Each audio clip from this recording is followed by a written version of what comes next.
Sveicināti! Arturs savā ģimenē piedzima kā neplānots un negribēts bērns, un pēc laika tika atdots audzināšanā saviem vecvecākiem. No piedzīvotā atraidījuma viņa sirds kļuva cieta, tajā arvien pieauga nepiedošana, naids un pat atriebības domas pret saviem vecākiem. Kad Arturs iepazina Dievu, viņš ieguva spēku piedot visus pārdarījumus, un pēc 10 gadus ilga naida viņa attiecības ar vecākiem tika pilnībā dziedinātas un atjaunotas. Kāds bija iemesls naidam tavās attiecībās ar vecākiem? Vispirms jau viņi bērnībā nebija mani audzinājuši. Tas bija tāds pirmais ievainojums. Es augu pie vecmāmiņas, vectēva. Un tā kā man bija kādu gadu 13, 14, es ļoti gribēju atjaunot attiecības ar saviem miesīgiem vecākiem. Un es aizbraucu pie viņiem dzīvot. Ilgāk par kādiem 3 mēnešiem es tur neizturēju. Tēvs tur diezgan regulāri dzēra, pazemoja mani, pazemoja brāli, pazemoja mammu. Un pēc kāda skandāla es vienkārši aizmuku no saviem vecākiem, atpakaļ pie vecā tēva. Un viss tā rezultātā man ienāca tādā pusauģa maksimālismā, sirdī ļoti liels naids.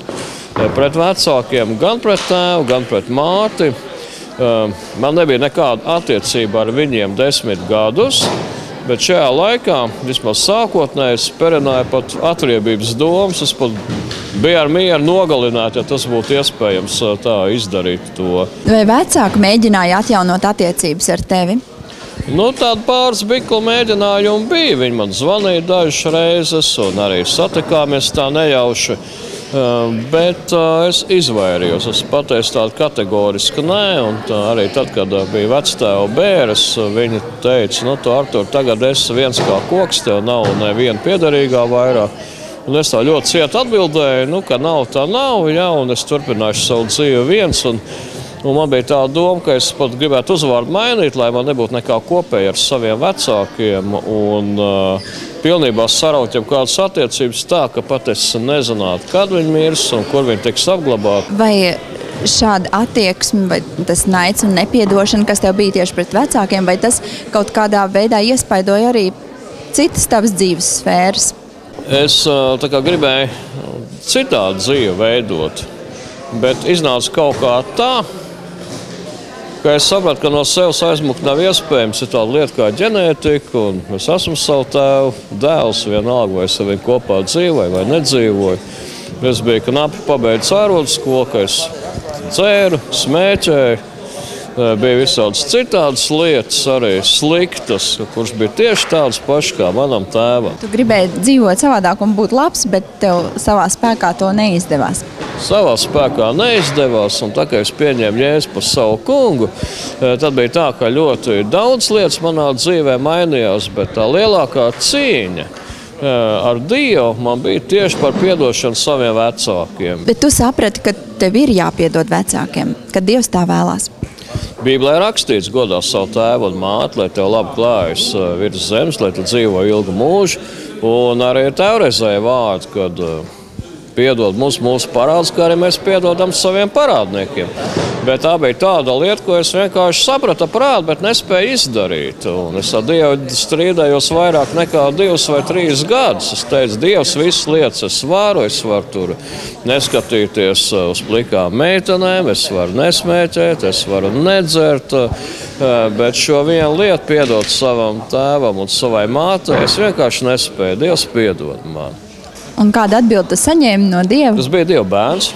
Es biju sasniedzis kaut kādus griestus savā izaugsmē, bet es jūtu, ka tālāk es nevaru tikt. Un bija kāda lāsta un kādas problēmas manā dzīvē, kuras vienkārši neaizgāja projām. Arī tie paši tēva grēki, kas bija, viņi man vaļāja. Tas bija dažādas miesas kārības, tas bija dažādas netiklas domas, ko es zināju, tas ir mantojums no vecākiem.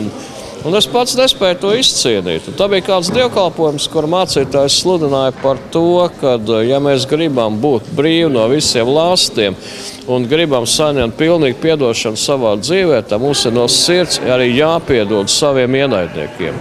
Un tā bija tā tieši attiecībā uz maniem vecākiem, kad tajā brīdī notika tāda sirds izmaiņa manī, ka es salūzu.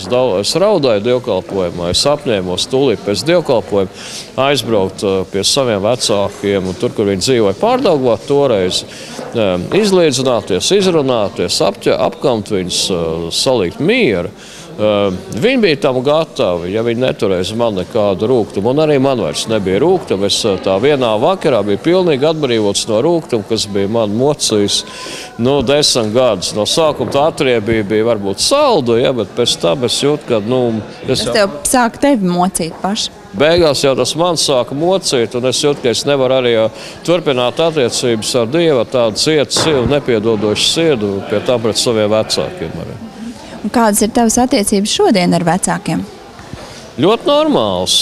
Satiekamies ar māmu pārreiz mēnesī, es viņai palīdzu. Gan materiāli, gan lūdzu par viņu Dievu. Viņa arī pārreiz ir bijusi mūsu draudze, un es ticu, ka būs vēl. Kad es salīgu mieru ar saviem vecākiem, tad 6 vai pat 7 gadus faktiski mani vecāki palīdzēja arī man apsaimniekot mantojumu. Ja tev būtu bijušas sliktas attiecības, tas nebūtu bijis iespējams? Tam laikam, tajā situācijā, kurā es biju toreiz, tas bija ļoti liels tāds, palīdzība, svētība arī no saviem vecākiem, tīri materiālā ziņā.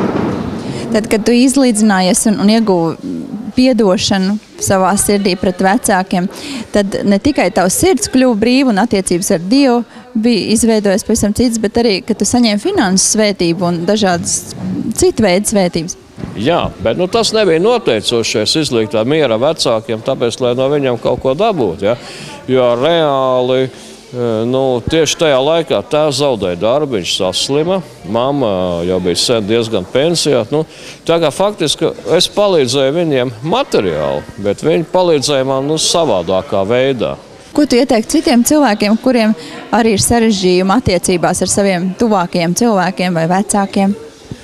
Ja ir tāds stāvoklis sirdī, ka mēs saprotam, ka mums ir jāpiedod, bet mēs nespējam to izdarīt, mums ir jālūdz pat savu cieto sirdi, jālūdz Dieva spēks, lai tas kungs palīdz mums no sirds piedot.